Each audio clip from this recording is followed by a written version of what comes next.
अब हम example number 5 है उसको सॉल्व करने जा रहे हैं। तो एक बार आपका ध्यान इधर होना चाहिए।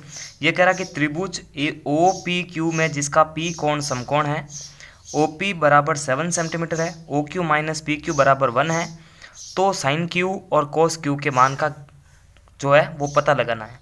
हमेशा एक चीज़ ध्यान रखना, कभी भी साइन के पीछे जो थीटा दे रखा है उसके हिसाब से जो है उस समकोण त्रिभुज में लंब और कर्ण और आधार लेना है। ठीक है, तो देखिए साइन, जैसे इसको आप समझो साइन थीटा, ठीक है, ये चीज़ होती है जो पीछे की तरफ होती है, ये थीटा की तरफ इशारा करती है, यानी ये एंगल है। अब हमेशा ध्यान रखना कि थीटा के सामने वाली भुजा हमेशा लंब होती है, तो इसमें जो लंब है वो ये माना जाएगा और आधार ये माना जाएगा।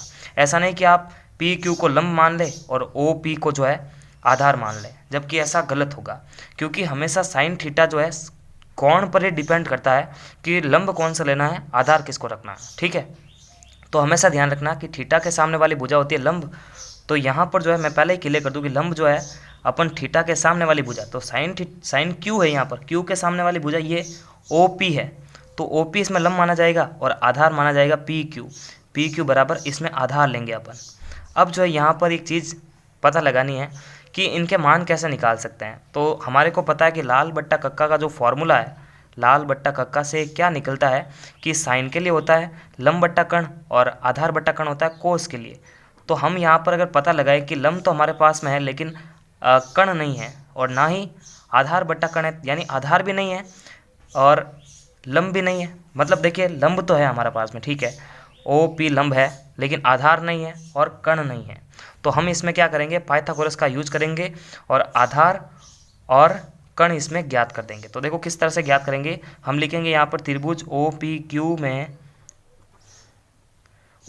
में पी टी ओ थ्योरम से या पी टी ओ से, खाली ऐसे लिखेंगे ना, पाइथागोरस प्रमेय से। ठीक है, इसका मतलब होता है, तो पाइथागोरस का प्रमेय क्या कहता है कि कर्ण का स्क्वायर प्लस बराबर लंब का स्क्वायर प्लस आधार का स्क्वायर, ये होता है पाइथागोरस का प्रमेय। तो यहाँ पर हमारे को जो है पता है कि ओ क्यू एक लंब है, तो ओ क्यू का स्क्वायर बराबर लंब यहाँ पर ओ पी, तो ओ पी जो है ओ पी का स्क्वायर प्लस पी क्यू का स्क्वायर। अब देखो यहाँ से आपको पता लगाना है, इस क्वेश्चन को करने का तरीका क्या रहेगा कि यहाँ से आपको जो है ओ क्यू से जो है, ओ क्यू को अपन क्या लिख सकते हैं यहाँ से, ओ क्यू देखो इसको मैं पक्षांतर कर रहा हूँ, पक्षांतर करने पर ये उधर जाएगा प्लस बन के, तो ओ क्यू बराबर पी क्यू प्लस 1 ऐसे लिख सकते हैं अपन इसको। तो मैं इस वैल्यू को क्या रखूँगा, इसके अंदर रखूँगा। तो देखिए ओ क्यू की वैल्यू पी क्यू प्लस 1 है, पी क्यू प्लस 1, अब इस पर स्क्वायर है तो इस पर भी तो स्क्वायर आएगा। अब ओ पी हमारे पास में 7 का स्क्वायर है प्लस पी क्यू का स्क्वायर, और पी क्यू की तो वैल्यू नहीं है तो इसको ऐसे रखते हैं। अब इसको सॉल्व करते हैं, तो यहाँ पर ए प्लस बी का होल स्क्वायर की फार्मूला लग रहा है। ए प्लस बी का होल स्क्वायर क्या होता है, A square plus 2ab plus B square. तो यहाँ पर वही फार्मूला लगा रहे हैं, ए स्क्वायर 2ab तो 2pq प्लस 1 का स्क्वायर तो 1, सातों साथ ही गुण 50 प्लस pq का स्क्वायर। अब इस पूरी वैल्यू को इधर ले आता है, ठीक है, यहाँ पे इसको समीकरण की तरह सॉल्व कर देते हैं कि अंकों को राइट हैंड साइड की तरफ और लेफ्ट हैंड साइड की तरफ इस तरह से ABCD वाले पदों को रखते हैं। तो यहाँ पर देखना P Q square plus 2pq और बराबर माइनस pq का स्क्वायर, ये इधर आ गया माइनस बन के, और गुण 50 में से जो है एक प्लस का उधर जाके माइनस का हो जाएगा। ठीक है, समीकरण को सॉल्व किया मैंने।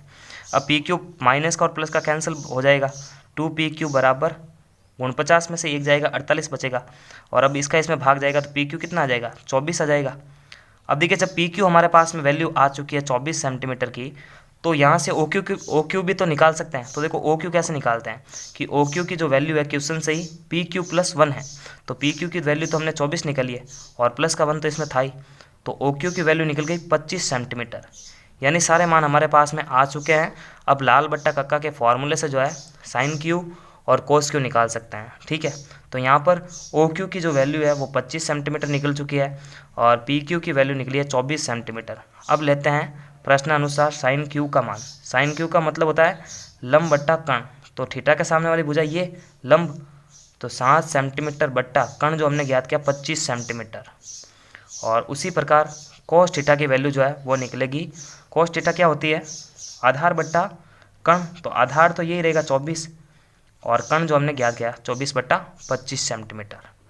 तो इस तरह से हमारे को ज्ञात करना है, बहुत ही सिंपल है, खाली पाइथागोरस का यूज़ करो आप।